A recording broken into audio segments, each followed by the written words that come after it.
let's talk here. Let's talk here. Okay, you can't Let's do this. talk here. You're Sorry, funny. but- Do not touch. Do not You touch. can't do this. Do Please not. don't. I can't do this because you are favoring people. Everyone is a taxpayer.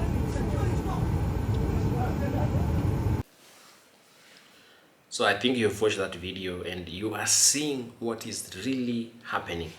And the same things Kenyans are trying to find. Everyone is a taxpayer. You're not favoring people and not other people. Excuse me?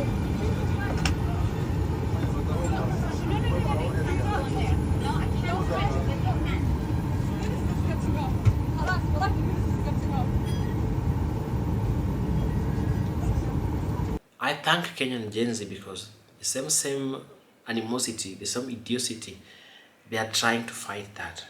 How do you take someone like they have booked an airline, they have a seat and their flight is the flight is just leaving. Then you're telling them that your space has been taken by a minister. Which kind of minister is that? Even that minister is crazy. You know, you can't treat someone like that. You know, that's the biggest problem with these African airlines. The Egyptian airline, the Ethiopian airline, even Kenya Airways has the same problem. Kenya Airways now, the prices are hiked. They don't even feel like Kenyans should be flying. This is your reminder to never fly with Egypt Air. So, I'm going from JFK, New York, to Lagos, Nigeria. I have a layover in Cairo, which is fine. I come to the airport, they have us check in, go through, we're sitting there for hours, flight time has passed, and our flight gets canceled. No big deal. I traveled with Egyptian airline. I was flying from Moscow to Kenya, but it was the worst experience ever in my life flying with this airline. One, I went to their office in Moscow to book for a ticket. The same treatment. You get there and you find them, they're just laughing, they don't even care, they speak in their Arabic, they lack something called the customer care service. They lack that thing totally. I am at the airport. Yeah, the people, they stopped me without any reasons. They took my passport and they told me the passport is not mine, right? And look, all the people, they allow them, like to go in ease, just accept me. Because I wanted to fly and it was cheap, I booked the airline. Then I waited. So I wanted to change the date because I booked like a month earlier. So I wanted to change the date that I could fly. Then I sent them an email. They never replied. I called because they gave out their numbers there. I called, they never picked. So I had just to travel the same day. So I really feel like these services, however much they're cheap, but their services are really poor. I went to the airport. There was a delay, almost 45 minutes delay, almost an hour. It was an hour delay. They delayed. You are in a plane, but the plane has delayed. Like, you've boarded already, but it has been delayed 1 hour. And they don't even apologize. Then I had a transit when I reached Cairo airport. I had a transit, and my transit was supposed to take like 14 hours. So there's always accommodation at the airport, and they say that our accommodation is free. Accommodation means you're gonna sleep there, you're gonna eat, and you watch TV as you wait for the flight. First of all, there are rooms. The TV, such kind of rooms, TV inside. It was hot, no air conditioner. And you know Egypt is very, very hot. So I never liked this kind of experience. And again, the flight was delayed. No notice. It was delayed. Even at the boarding, like, I don't know what really happened with this kind of with these African flights. If anyone ever flies out of Cairo, make sure you get there at least 4 to 5 hours early. There were so many checkpoints, and the lines were absolute chaos. By the third checkpoint, I had a full-blown panic attack.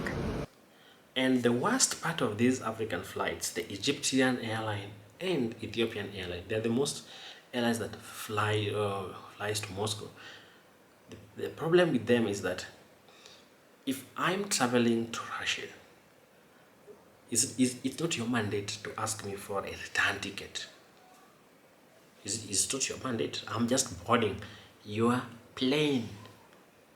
So it's not my mandate. It's not your mandate to ask me that to board my plane, you must have a return ticket. Do you know where I'm going to? Do you know why I board your plane? So it's really, really heartening. I really don't like these kind of experiences. That's why I always choose other airlines and not to travel with African airlines. Like, they have poor customer relation.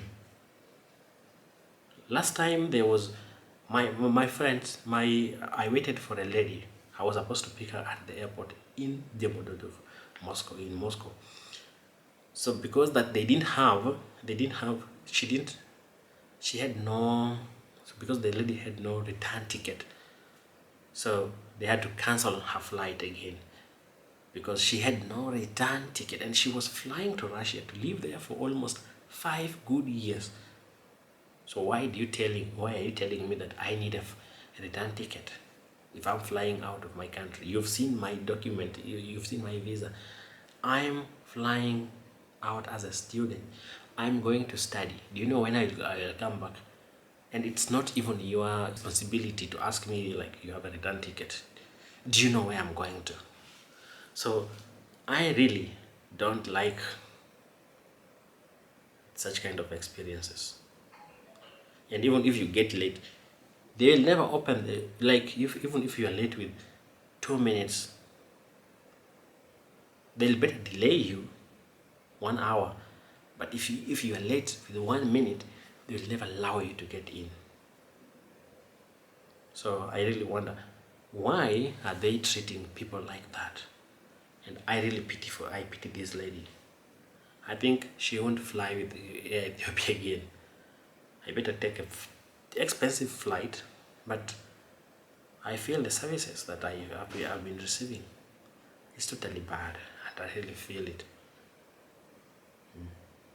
From that day, I said I will never fly with Air Ethiopia and Air Egypt.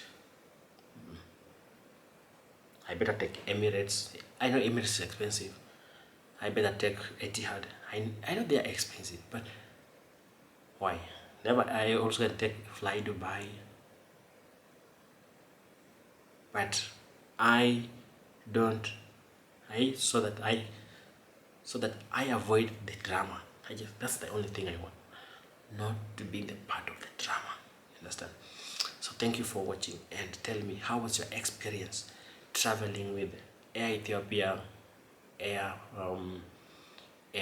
Egypt Air, and other airlines?